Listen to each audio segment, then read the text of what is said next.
আজ শ্রাবণ মাসের প্রথম সোমবার। আজকে আমি কিভাবে নিয়ম পালন করব চলো তোমাদের সাথে শেয়ার করা যাক। সকালবেলা ঘুম থেকে উঠে বরমশাই কাজে যাওয়ার আগে চান করে বাবার মাথায় জল, ফুল, বেলপাতা, ধূপকাঠি, মোমবাতি দিয়ে পুজো দিয়েছে। আমিও চলে এসেছি পুজো দিতে। এখানে নিয়েছি একটু ধুনো ধরিয়েছি, একটু কর্পূর ধরিয়েছি, মোমবাতি জ্বালিয়েছি, বাবাকে পুজো দিয়ে দেবো। তারপরে আজকে সারা দিনটা কিভাবে পালন করব চলো তোমাদের সাথে শেয়ার করা যাক। আজ আমি ভাত খাবো না। আজকে সারাদিন ভাত না খেয়ে কি কি খাওয়া যায় চলো তোমাদের সাথে শেয়ার করা যাক।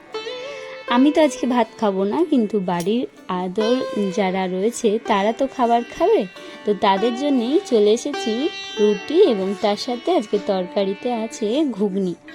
তো রুটিটা আমি না খেলেও বরমশাই খাবে এবং তার সাথে মেয়ে, তার ঠাকুমা, দাদু সবাই খাবে, তাই তাদের জন্যে হয়েছে ঘুগনি, আর তার সাথে করবো এখন রুটি। টিফিনে সবার গুছিয়ে দিচ্ছি, সবাই বেরোবে।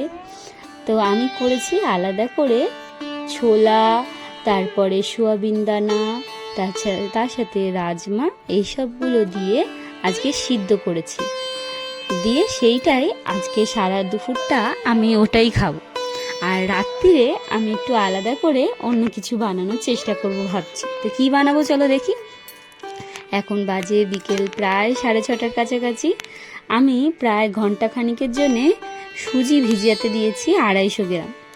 আর এখানে টমেটো এবং গাজর কুচি করেছি, দেখতেই পাচ্ছ। কিছুটা বটিতে কাটতে কাটতে মাথায় এলো এগুলো তো মুখে লাগবে, তাই জন্যে আমি কি করেছি, যেটাতে পেঁয়াজ আদা ঘষা হয় কিশমিশ, সেই কিশমিতে আমি একেবারে গাজরটাকে হালুয়া হয় যেরকম সেরকমভাবে একদম কেটে নিয়েছি।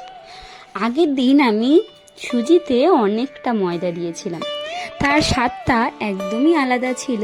আজকে কিন্তু আমি সুজিতে ময়দা দেব না, দেব 1 চামচি মতন আটা, কারণ সুজিটা শুধু দিলে সেরকম কড়াই থেকে নাও উঠতে পারে, তাই আমি একটুখানি ময়দা মেশাবো। তা এর মধ্যে ক্যাপসিকামও দেব, কিন্তু ক্যাপসিকামটা বরমশাই বাড়ি ফেরার সময় নিয়ে আসবে, তখনই ক্যাপসিকামটা দেব।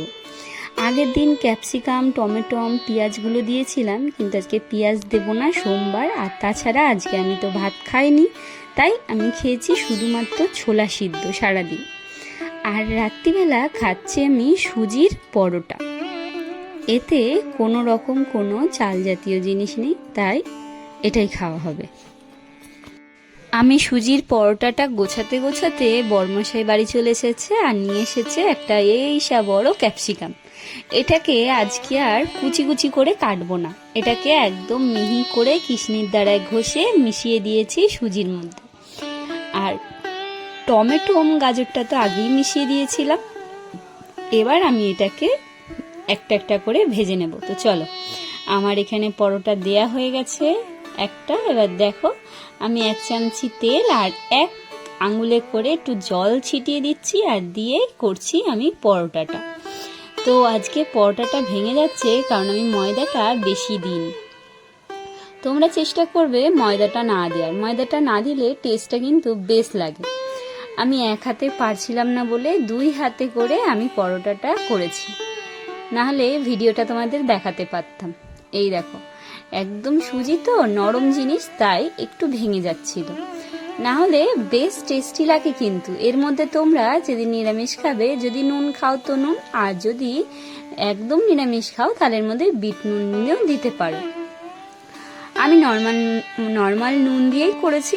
দেখো, আমার এখানে পরোটা কমপ্লিট। একটু কড়া কড়া করে ভেজেছি, আর সাদাটা মনে ছিল একটু ভালো লাগছিল না, ক্যাতক্যাত করছিল, মনে হচ্ছিল কাঁচা, তাই আমি একটু কড়া করেই ভেজেছি। তোমরা যদি কড়া করে না খেতে চাও তাহলে তোমরা কিন্তু নর্মালভাবেও খেতে পারো, একদম সাদা সাদাভাবে।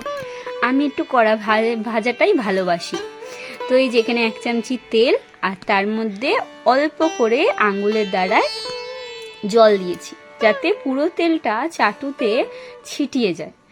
আর হাতায় করে 1 হাতা ব্যাটারটা তুলে দিয়ে দিয়েছি চাটুতে, একটা একটা করে ভেজেছি। আর এর মধ্যে আমি চাটুতে যে তেলটা ছিল এক্সট্রা, সেই তেলে আমি কটা লঙ্কা ভেজে নিচ্ছি, কারণ আমি কিন্তু এক্সট্রা করে কোনো লঙ্কা বা লঙ্কার গুঁড়ো কোনো কিছুই অ্যাড করিনি ওই মিক্সিটার মধ্যে। তো কেমন লাগলো আজকে ছোট ভিডিওটা?